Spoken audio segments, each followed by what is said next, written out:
Kalyan ji, please, Kalyan please, please 1 minute, please 1 minute, एक minute, सबको मौका दूंगा। 1 मिनट प्लीज, 1 मिनट। माननीय सदस्यगण, विषय महत्वपूर्ण था, मैंने सबको अलाउ किया,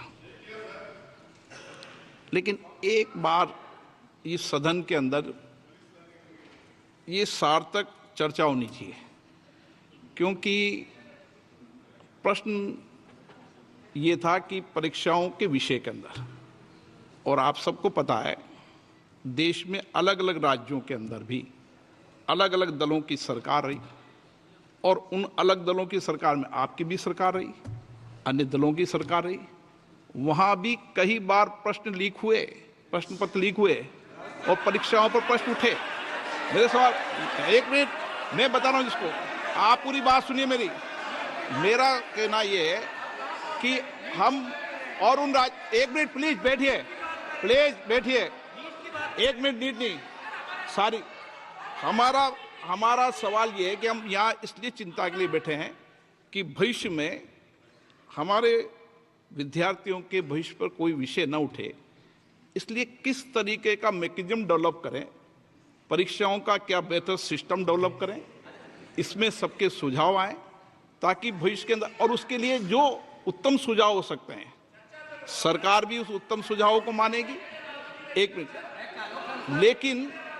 लेकिन हम अगर सारे परीक्षाओं पर सवाल उठाएंगे तो कई राज्यों में कई दलों की सरकार है जो परीक्षाएं आयोजित करती रहती है।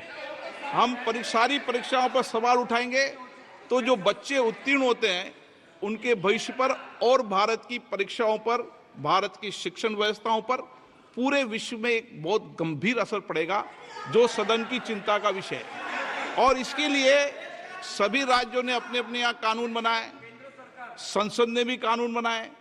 कानून बनाने के अलावा इस विषय के अंदर एजेंसी जांच कर रही है, कोर्ट निगरानी कर रही है। हमारा सवाल ये होना चाहिए कि हम कैसे सकारात्मक रूप से सुझाव देकर इस सिस्टम को और बेहतर कर सकते हैं, ये होना चाहिए। आरोप प्रत्यारोप से सदन नहीं है, आप बेहतर सिस्टम डेवलप करो। और कभी भी सारे एग्जामिनरों पर सवाल उठाना सदन के लिए उचित नहीं है। ये सदन इसके लिए है भी नहीं platform. No question number 3, Shri D Prasad Rao. प्रश्नकाल में सबको सवाल उठाने दिया, और एक बार सवाल उठाने के बाद दोबारा नहीं उठाने दिया जाता। संसद नियम प्रक्रियाओं से चलती है और नियम प्रक्रियाओं से मैंने चलाया। श्री डी प्रसाद राव, प्रश्न number 3। 9,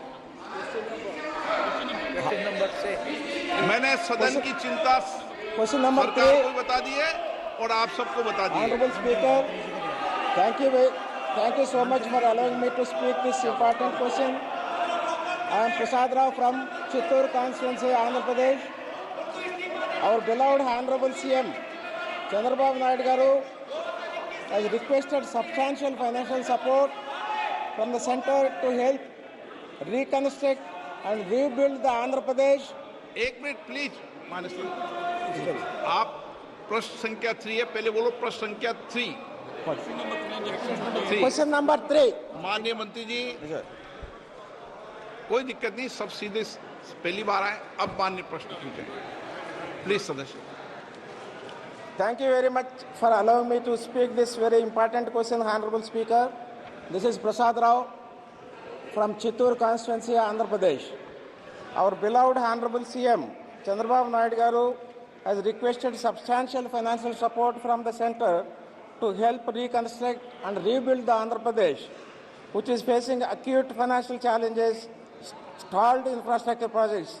In this context, Honorable Speaker, I would like to know from the Honorable Minister about the centrally sponsored schemes and the projects that have been stopped or discontinued in the state of Andhra Pradesh, along with the reasons for the same. The current state of the stalled or delayed schemes in the state and the reasons behind the halting and slowdown of these projects. On the reply given to the question, the unutilized certificate was not furnished. It was a general reply. I request Honorable Speaker to furnish the utilization certificate for the funds allotted to the Andhra Pradesh for the last 5 years. Thank you very much.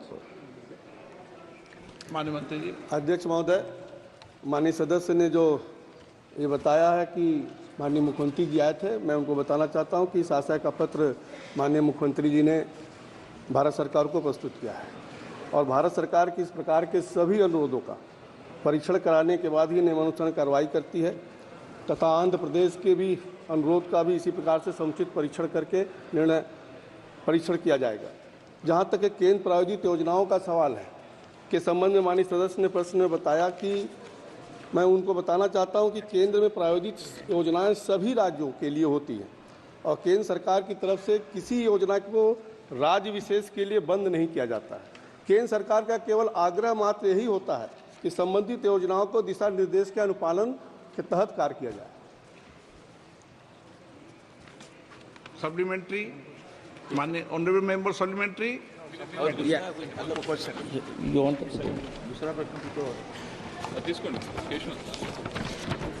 Question number 2. एक माननीय सदस्य 2 पूछ सकता है, मूल प्रश्न और supplementary. कोई बात ही नहीं, पूछना है तो कोई अनिवार्य नहीं है, कोई बात नहीं।